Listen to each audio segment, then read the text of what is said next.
مشکات شریف میں نے ایک بڑی منفرد حدیث ہے، بڑی انوکھی، بڑی نرالی. صرف شعروں پہ نہیں وجد ہونا چاہیے، ہمیں حضور کی باتوں پر بھی تو وجد ہونا چاہیے نا. ہمارے طلباء نا اب کتاب و سنت کو اس ذوق سے نہیں پڑھتے جو صوفیاء نے ہمیں دیا ہے، اور عام پڑھنے والی عوام بھی اس ذوق سے نہیں پڑھتی، ورنہ بعض چیزیں ایسی ہیں جن پر ساری ساری رات روح وجد کرتی. یہ حدیث پاک دیکھیے گا، حضرت سیدنا عوف بن مالک رضی اللہ تعالیٰ عنہ اس حدیث کے راوی ہیں. نبی پاک صلی اللہ علیہ وسلم فرماتے ہیں میرے پاس فرشتہ آیا، روز دعا مانگتے تھے نا حضور امت کی بخشش کے لیے، تو فرماتے میرے پاس فرشتہ آیا تو رب کریم نے فرمایا محبوب دو باتوں میں سے ایک اختیار کر لو. کون سی؟ کہا محبوب یہاں تو وعدہ کرتے ہیں کہ آپ کی آدھی امت کو بخش دیا جائے گا، یہاں آپ یہ اختیار کر لیں کہ آدھی امت ابھی، اور یہاں آپ سفارش کا حق لے لیں، آپ قیامت میں سفارش کیجئے گا، آپ کا رب آپ کی سفارش کو قبول کر لے گا. حضور فرماتے ہیں مجھے اختیار دیا گیا، یہاں آدھی امت کی بخشش کرا لوں فوراً. سودے ہوتے ہیں نا بڑے، یہ بھی انوکھا سودا ہے جو رب کریم اپنے محبوب سے فرما رہا کہ یہاں ابھی آپ اختیار لے لیں، آدھی امت بخشی گئی. تو رسول کریم صلی اللہ علیہ وسلم فرماتے ہیں میں نے کہا نہیں مالک آدھی نہیں، تو مجھے سفارش کا حق دے، پھر جس کی میں سفارش کروں تو قبول فرما. پھر پیغام حق آیا کہ والا سوف یؤتیک ربک فترضی، محبوب جس طرح آپ کہیں گے آپ کا رب آپ کو راضی کر دے گا.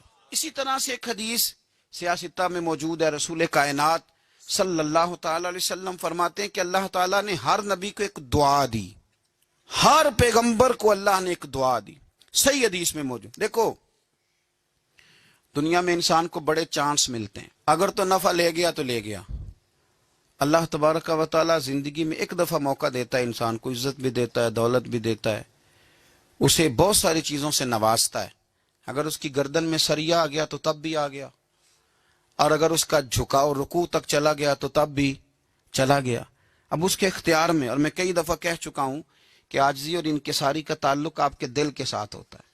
اگر آپ کے باطن میں میل آ جائے کسی بھی سبب سے تو پھر آپ نے اللہ تبارک و تعالیٰ کے کرم کا کوئی شکریہ ادا نہیں کیا.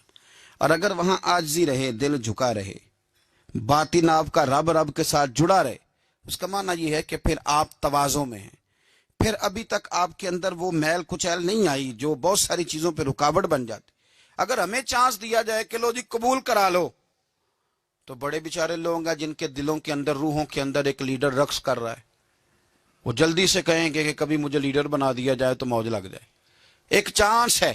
بڑے سارے لوگ ہیں جو چاہتے ہیں کہ دنیا کی ساری دولت اکٹھی کر کے پیروں میں لے آؤں. ایک چانس مل جائے تو جانے لوگ کیا کریں. نبی پاک صلی اللہ علیہ وسلم فرماتے ہیں، حضور کی تو ساری دعائیں قبول ہے نا، فرماتے ہیں ہر پیغمبر کو اللہ نے ایک دعا دی، ہر پیغمبر کو، کہ محبوب مانگ لیں، جو مانگیں گے دیا جائے گا. یہ یقینی قبولیت کی دعا ہے. حضور فرماتے ہیں مجھے بھی رب نے اجازت دی کہ محبوب ایک دعا کی اجازت ہے، آپ جو مانگیں گے نا قبول کیا جائے گا، مانگ لیں. یعنی رب کریم نے فرمایا، خزانوں قدرتوں کے مالک نے فرمایا حبیب جو مانگو گے دے دوں گا، مانگ لیں.